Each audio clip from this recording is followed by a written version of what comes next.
스가랴 1장 7절로 17절 말씀. 다리오 왕 제2년 11째 달 곧 스바월 24일에 이또의 손자 베레가의 아들 선지자 스가랴에게 여호와의 말씀이 임하니라.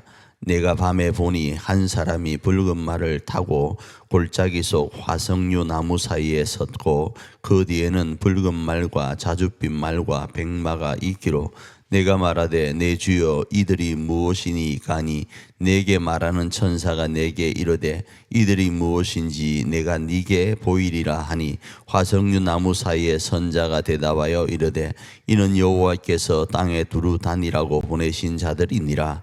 그들이 화석류 나무 사이에 선 여호와의 천사에게 말하되 우리가 땅에 두루 다녀보니 온 땅이 평안하고 조용하더이다 하더라. 여호와의 천사가 대답하여 이르되 만군의 여호와여 여호와께서 언제까지 예루살렘과 유다 성읍들을 불쌍히 여기지 아니하시려 하나이까? 이를 노하신 지 70년이 되었나이다 하매 여호와께서 내게 말하는 천사에게 선한 말씀 위로하는 말씀으로 대답하시더라. 내게 말하는 천사가 내게 이르되 너는 외쳐 이르기를 만군의 여호와의 말씀에 내가 예루살렘을 위하여 시온을 위하여 크게 질투하며 아니란 여러 나라들 때문에 심히 진노하나니 나는 조금 노하였거늘 그들은 힘을 내어 고난을 더하였음이라. 그러므로 여호와가 이처럼 말하노라. 내가 불쌍히 여김으로 예루살렘에 돌아왔은즉 내 집이 그 가운데 건축되리니 예루살렘 위에 먹줄이 쳐지리라. 만군의 여호와의 말이니라. 그가 다시 외쳐 이르기를 만군의 여호와의 말씀에 나의 성읍들이 넘치도록 다시 풍부할 것이라. 여호와가 다시 시온을 위로하며 다시 예루살렘을 택하리라 하라 하니라. 우리가 오늘 살펴보고 있는 스가랴 1장 7절로 17절 말씀은 스가랴가 이스라엘 향한 하나님의 위로와 격려, 용기, 소망에 대한 환상, 그 환상 중에 첫 번째 환상입니다. 이 환상이 보여질 때는 언제인가? 성전이 재건되고 나서 5개월 뒤입니다. 성전 재건의 첫 삽을 뜨고 나서 5개월 뒤고 이 성전은 4년 뒤에 완성됩니다. 그러니까 아직 한참 남은 상태가 되겠죠. 그 속에서 환상을 보는데 이 환상의 내용은 이런 겁니다. 성전 재건에 힘쓰고 있는 이스라엘 백성들에게 위로와 용기와 소망을 주기 위해서 하나님께서는 환상을 지금 계속적으로 보일 것인데 그 중에 첫 번째 환상이다 이겁니다. 8번째 환상 중에서 첫 번째 환상인데 그 내용이 뭔가 하면 여호와께서 원수들을 물리치고 자기 나라 이 백성들을 완성시켜 갈 것을 말씀하는 내용입니다. 그 중에 오늘 주어진 환상의 내용은 붉은 말을 탄 하나님의 사람이 천사가 화석류 나무 사이에 섰다 이렇게 이야기를 해요. 자, 여기서 화석류라는 이 단어가 나무와 연결됩니다. 나무입니다. 나무인데 어떤 나무인가 하면 석류나무가 아니고 향기가 있고 여인들이 그 이스라엘 여인들이 신발 밑창에다 그 잎사귀 하나만 깔아도 밟으면 약간 이렇게 절여지면서 향기가 그렇게 난답니다. 그래서 데이트를 하러 갈 때 신발에다가 그걸 열 정도로 귀한 향료 나무랍니다.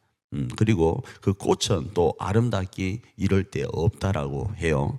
자, 이런 그 나무 사이에 선 그 붉은 말을 탄 천사가 하나님께 여쭙는 거예요. 뭐라고 여쭙는가 하면 하나님 이스라엘을 70년 동안 이렇게 버려두셨는데 이제 좀 돌아볼 때 안 되었습니까? 이렇게 물어보는 거예요. 그때 하나님께서 이 천사에게 위로의 말을 전하면서 하나님이 이스라엘에 대한 열정을 아직도 가지고 있다라는 거예요. 아직도 가지고 있다고요.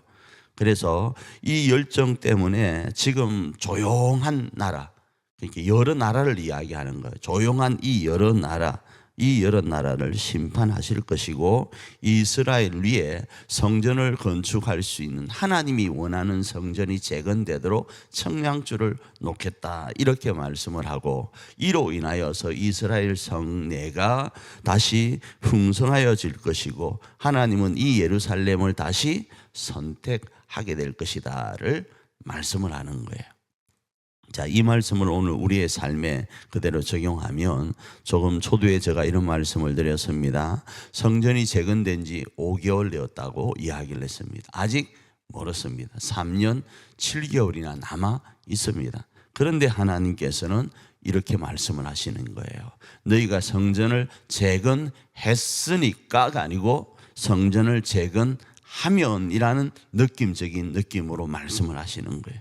하나님이 이스라엘 백성들에게 너희가 성전을 재건하도록 용기를 내어라, 힘을 내어라, 내가 너희를 격려하고 위로한다, 내가 너희를 지킬 것이다, 다시 너희를 향한 열정을 가지고 너희를 선택하여서 하나님의 나라로 세워갈 것이다. 그러니 너희는 힘을 내어서 이러이러하게 해라. 그렇게 되면 내가 너희를 어떻게 해요? 다시 한번 풍성한 꼴이 넘치는 나라로 세워갈 것이라는 거예요. 우리 또한 이 말씀 가운데 있기를 원합니다. 우리가 했으니까가 아닙니다. 하나님은 미리부터 우리에게 소망을 주십니다. 이렇게 하면 이렇게 하나님은 풍성히 허락하시겠다 말씀을 하시는 거예요. 이렇게 하면 이렇게 해주시겠다라는 미래를 우리 가운데 보여주시는 겁니다. 우리 교회에게도 이 말씀이 그대로 적용되고 우리 삶에도 그대로 적용되기를 원합니다. 하나님은 이미 우리를 향하여 계획을 가지고 계시고 그 계획 안에서 너희가 요렇게 하면 해 주시겠다고 하니까 하는 일이 소망이 되는 거예요. 만일에 하고 나서 하면 그 끝이 끝나고 난 이후에 하나님이 야, 너 이렇게 했으니까 이렇게 할게 하면 그 기간 동안에 힘듦, 소망이 없는 상태에서 하게 되잖아요. 근데 소망을 주시면서 이 일을 하고 있다라는 사실을 기억하고, 그리고 화석류 나무 사이라는 이 단어도 한번 기억하면서 하나님께서 이 일이 향기롭게 진행되기를 원하시는구나, 이 일이 귀한 일이구나를 기억하면서 오늘 말씀을 적용하여서 하나님 앞에 영광이 되고 우리의 삶과 우리 교회 안에도 많은 이들이 기뻐하는 그런 일들이 하루 가운데 넘치기를 축복합니다.